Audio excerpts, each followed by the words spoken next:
Hi, this is Richard Klein. I'm assisting the Alliance for Cleaner Elkhorn Lakes and Streams. This presentation will take about 20 minutes. According to this 2018 Maryland Department of the Environment report, Lake Elkhorn was eutrophic, meaning it was sufficiently urban-rich with nutrients to stimulate excessive algal growth, resulting in minimal water clarity.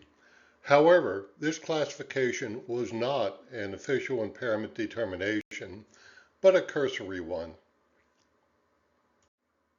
On the left is a photo taken in May 2025 near the head of Lake Elkhorn at the footbridge. Given the algae mats and the poor water clarity, Lake Elkhorn appears to have the characteristics of a eutrophic lake since water clarity was less than 3 feet. The scientific paper on the right calls for reducing phosphorus inputs as the first step in enhancing a freshwater lake like Lake Elkhorn. Once this goal is achieved, biomanipulation and phosphorus inactivation practices can be employed to accelerate lake recovery. MDE prepares Total Maximum Daily Load, or TMDL documents, setting forth the degree to which pollutant inputs have to be reduced to meet water quality standards. In April 2026, MDE may begin monitoring to determine if Lake Elkhorn is impaired. If data shows the lake is eutrophic, then a TMDL may be prepared. Here you see the 13 TMDLs and water quality analyses completed by MDE for Maryland freshwater lakes. Lake Elkhorn is not listed here. Of these 13 TMDLs and water quality analyses, that for the 3 lakes shown here seem most relevant to Lake Elkhorn. This table shows that all 3 lakes are eutrophic and roughly the same size and age as Lake Elkhorn. Of the 3, Centennial and Clopper lakes appear most like Lake Elkhorn. Of the 3, Clopper Lake has watershed land use most similar to Lake Elkhorn. MDE concluded that reducing phosphorus was key to improving the quality of all 3 lakes. The goal established by MDE was to restore the lakes to mesotrophic conditions, where water clarity would go from less than 3 feet to 8 to 13 feet, and algal mats would be far less common.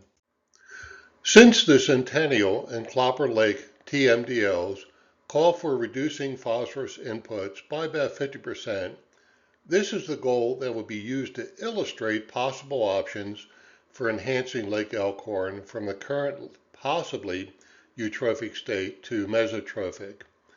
The 50% reduction is just a best guess to illustrate possible steps for improving Lake Elkhorn. This best guess is no substitute for the more detailed and scientific analysis MDE will carry out. So what might Lake Elkhorn look like if phosphorus inputs were reduced sufficiently to attain mesotropic conditions? Pawnee Run Reservoir, just over the Howard County line in Carroll County, appears to be the nearest mesotrophic lake. On October 2nd, I measured water clarity in Pawnee Run and the 5 Elkhorn lakes with a Secchi disc. Water clarity was in the eutrophic range of less than 3 feet in Lake Elkhorn, the Sewell's Orchard Lakes, and Jackson Pond. On October 2nd, Pawnee Run had a Secchi depth of 9 feet, putting it in the mesotropic water quality range. So what might Lake Elkhorn be if our plan sets the stage for measures essential to enhancing the lake? Well, Pawnee Run may provide an example. You rarely see algal mats on the surface of Pawnee Run Lake as you do at Lake Elkhorn. Pawnee Run Lake is great for paddling. Few people paddle on Elkhorn lakes. Pawnee Run Lake is a designated fishing hotspot. None of the Elkhorn lakes have this designation. You often see children wading in Pawnee Run Lake, but never at the Elkhorn lakes. Though there are many things about Piney Run Lake that differ, providing the 17,000 Elkhorn watershed residents with a vision of what Lake Elkhorn could be may lead to the groundswell public support essential to enhancing these waters. The remaining slides will present possible options for achieving a 50% reduction in Lake Elkhorn phosphorus inputs. While the estimates are based on credible sources, they don't reflect the most accurate modeling employed by MDE when drafting a phosphorus TMDL. Should the Columbia Association and Howard County find this approach of value, then please consider urging MDE to prepare a Lake Elkhorn TMDL as the most important first step. The Chesapeake Assessment Scenario Tool, or CAST, was developed by the U.S. EPA Chesapeake Bay Program, MDE, and other partners. CAST is widely used to examine the effectiveness of various water quality enhancement approaches. The phosphorus inputs presented in the remainder of this presentation are based on CAST. This table shows existing Lake Elkhorn watershed land use from the U.S. Geological Survey Chesapeake Bay Land Use and Land Cover Database for Howard County. The per acre, per year, edge of stream phosphorus loads for each land use are from CAST. This table shows that if there were no stormwater best management practices, or BMPs, 1,052 pounds of phosphorus would enter Lake Elkhorn annually. For this hypothetical discussion, this baseline phosphorus load would need to be cut in half to about 500 pounds per year to set the stage for mesotrophic conditions. The top bar in this graph shows the baseline starting point of 1,052 pounds of phosphorus per year. Again, this baseline serves as a starting point for examining various options for reducing input sufficiently to achieve a more appealing and enjoyable mesotrophic Lake Elkhorn. Also shown here, the goal is to reduce the baseline load by about 50%, or 500 pounds of phosphorus per year. There are 133 existing stormwater best management practices, or BMPs, in the Elkhorn watershed. 2 years ago, the Alliance found that some had maintenance issues. Ensuring that all existing BMPs are operating as designed would provide the quickest, least expensive reduction in Lake Elkhorn phosphorus inputs. Here you see photos of the most common stormwater BMPs. Ponds are the most numerous. Infiltration and bioretention BMPs are the most effective, as shown in the graph. Infiltration bioretention BMPs also allow runoff from buildings, streets, and lawns to soak through the filter media and into the soil, reducing phosphorus loads by 85%. These BMPs also maintain essential, high-quality groundwater inflow to streams and lakes during dry weather. Ponds provide neither benefit. If all 133 existing Lake Elkhorn watershed BMPs were operating as designed, then phosphorus loads will be reduced by 232 pounds per year. As shown in this graph, no other option provides as great a reduction in phosphorus pollution as ensuring all 133 existing Elkhorn BMPs are functioning as designed. Here is the first of two examples of how existing BMPs can be restored to peak phosphorus removal efficiency. This infiltration basin serves the Gables at Columbia. An infiltration basin is designed to store 90% of all runoff until it can soak into the grass and soils on the basin floor, where up to 85% of pollutants are removed. This infiltration basin had a 6-inch hole at the bottom of the concrete spillway, this hole here. The opening allowed all runoff and pollutants to quickly flow into a nearby stream. After discussing this issue with the county, the $40 yellow plug you see here was installed, which increased pollution trapping from 0% to 85%. Here you see a bioretention BMP near Windbell Way in Lake Elkhorn. The illustration shows that runoff is stored on the surface of the bioretention facility until it can soak down through 2 to 4 feet of bioretention soil, where up to 85% of the pollutants are removed. The filtered runoff then flows down into underlying soils to recharge groundwater and maintain dry weather inflow to nearby streams. The photo on the left was taken in January 2023 and shows a gravel layer which extended down to the perforated pipe underdrain. So instead of passing through bioretention filter soil, where 85% of the pollutants will be trapped, runoff passed quickly down through the gravel, where 0% of the pollutants were retained. We brought this to the attention of the Columbia Association, which oversees this BMP. The association quickly removed the gravel and replaced it with the required bioretention filter soil. Though other enhancements are still needed, this action on the part of the Columbia Association transformed this BMP from one that trapped little pollution to one capable of keeping 85% of nutrients and toxics out of lakes and streams. Of the 133 existing BMPs, 42 are dry extended detention ponds. On the left is an aerial showing the location of the 42 dry ponds. On the right is a listing of the pond owners, along with basic information relevant to enhancing the benefits of each. The yellow area in the photos to the left point to a dewatering device in this dry extended detention pond. As the name implies, the dewatering device allows runoff to drain completely from the pond, along with most of the pollutants in drain and runoff too. It consists of a perforated pipe and a gravel bed. The perforated pipe extends into the concrete spillway. By attaching an inexpensive 6-inch elbow to the end of this pipe, 90% of all runoff will soak into the soil and grass on the bottom of the pond. Presently, the dry pond traps a mere 10% of the phosphorus washed from homes, lawns, and streets, draining to it, which would increase to 85% with this less than $100 enhancement. If all 42 dry ponds were enhanced to function as low runoff volume infiltration BMPs, then phosphorus loads would be reduced by 151 pounds per year. While a number of the 42 dry ponds may be enhanced with just a $100 elbow, some may require more expensive enhancements, like excavating accumulated sediment to restore or expand capacity. Others may have antiquated spillways requiring replacement. The result, though, of each enhancement would be a considerable increase in the amount of pollution kept out of Elkhorn waters.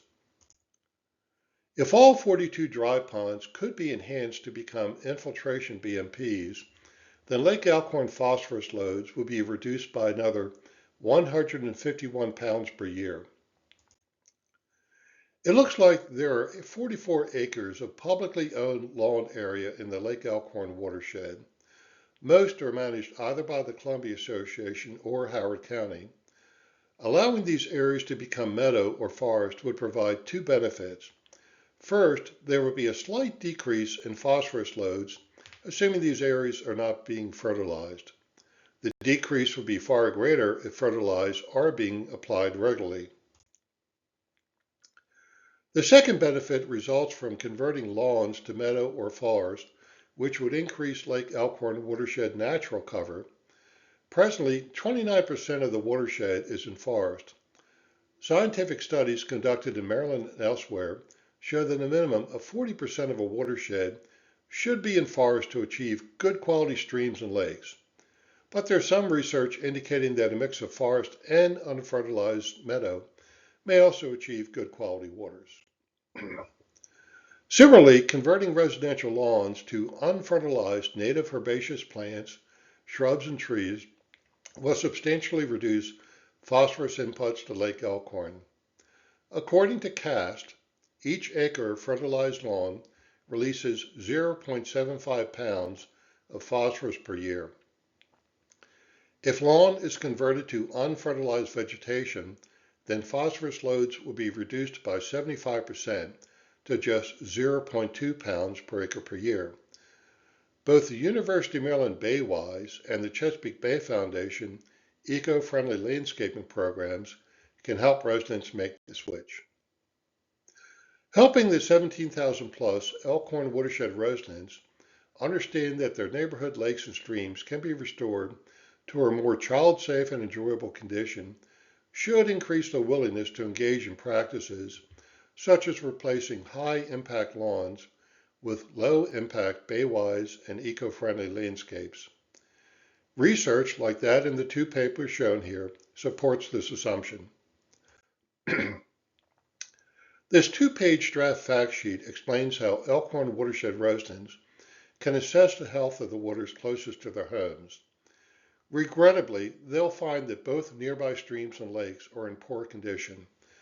This realization should prompt the actions recommended in the fact sheet and in Baywise guidance for taking first steps in reducing lawn and home impacts to neighborhood waters.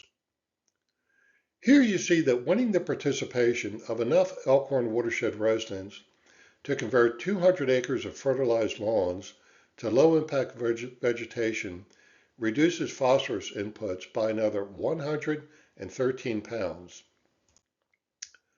The last option may have already been partially implemented, installing infiltration BMPs to treat runoff from 100 acres of rooftop, streets, parking lots, and other impervious surfaces which do not presently drain to BMPs. Here you see two examples of these highly effective BMPs, a bioretention facility and a rain garden. The area on the right shows the location of nearly 100 voluntary infiltration BMPs in the Elkhorn watershed. The 133 other BMPs were required to be installed as part of new development. As the name implies, these 100 other BMPs were installed voluntarily. A third were Columbia Association projects. The 100 voluntary infiltration BMPs treat runoff from about 15 acres of impervious surfaces. If they all are still functioning as designed, then Lake Elkhorn phosphorus loads will be reduced by another 8 pounds. If another 85 acres of untreated impervious area drained to infiltration BMPs, then Elkhorn phosphorus loads will be reduced by an additional 45 pounds per year. As shown in this chart, this last option will get phosphorus loads below the 50% or 500 pounds per year threshold, where the stage may be set to enhance Lake Elkhorn to the more appealing and enjoyable mesotrophic condition. Once phosphorus inputs are reduced sufficiently to achieve mesotropic conditions, other practices like biomanipulation or inactivation may be needed to minimize the release of stored phosphorus so water clarity can then improve. The options that benefit Lake Elkhorn will also improve other Elkhorn lakes and streams. Here you see the 6 major Elkhorn lakes: Lake Elkhorn, the 3 Sewell's Orchard Lakes, Jackson Pond, and Dobbin Pond. The options that reduce phosphorus inputs to Lake Elkhorn will also benefit these other Elkhorn lakes. As shown in the map on the right, all 7 miles of Elkhorn streams are in poor condition. Fortunately, the highly effective BMPs that reduce phosphorus inputs will also reduce the metals and other toxics entrained in runoff that degrade stream ecosystems. Additionally, these infiltration BMPs will provide the recharge needed to maintain high-quality groundwater inflow essential to healthy streams and lakes. The end result will be more child-safe and enjoyable lakes as well as streams. While a number of past plans touch on options for enhancing Elkhorn waters, none appear to have set forth a specific phosphorus reduction goal or options for achieving that goal. If a more accurate analysis shows that phosphorus inputs could be reduced sufficiently to allow a substantial improvement in Lake Elkhorn appearance and enjoyment, then perhaps the Columbia Association and Howard County could consider the steps outlined in the next and last slide. In closing, here are the specific actions the Alliance is hoping that Columbia Association and Howard County will consider taking to determine if this Lake Elkhorn enhancement plan is feasible and whether it might become a model for enhancing other lakes and streams in Columbia or even countywide.